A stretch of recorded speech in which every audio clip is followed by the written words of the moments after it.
শ্রী শ্রী অনুকূল ঠাকুরের ইষ্টভৃতি হলো এক ধরনের আধ্যাত্মিক বা ধর্মীয় অর্ঘ্য বা ব্রত, যা ভক্তরা তাদের ইষ্টদেবতা বা আধ্যাত্মিক গুরুর প্রতি অর্পণ করেন।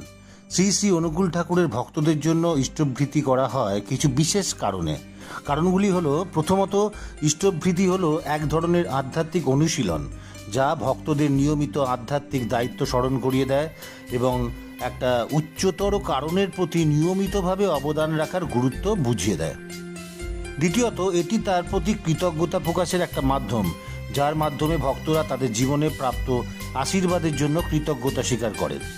তৃতীয়ত, নিয়মিত ইষ্টভৃতির মাধ্যমে ভক্তরা তাঁর সাথে সম্পর্ককে দৃঢ় করেন, তাদের বিশ্বাস ও ভক্তিকে আরও মজবুত করেন। এই ধরনের অর্ঘ্যের মাধ্যমে ভক্তরা আধ্যাত্মিক ও ব্যক্তিগত উন্নতির জন্য প্রার্থনা করেন এবং মনে করেন যে এই কাজ তাদের অভ্যন্তরীণ শান্তি এবং আত্মতৃপ্তি অর্জনে সাহায্য করে। সর্বোপরি, ইষ্টভৃতি থেকে প্রাপ্ত দান সাহায্য প্রায়শই বৃহত্তর সাধুসঙ্গ বা সম্প্রদায়ের কল্যাণে ব্যবহৃত হয়, যা সমষ্টিগত মঙ্গলের জন্য কাজ করে। সুতরাং ইষ্টভৃতি কেবলমাত্র বস্তুগত দান নয়, এটি আধ্যাত্মিক দানেরও একটি রূপ, যা সাধুসঙ্গের ঐতিহ্যে অত্যন্ত গুরুত্বপূর্ণ বলে বিবেচিত। জয় গুরু। আমাদের অনুষ্ঠানটি কেমন লাগলো জানাবেন, আর ভালো লাগলে লাইক, সাবস্ক্রাইব এবং শেয়ার করতে ভুলবেন না।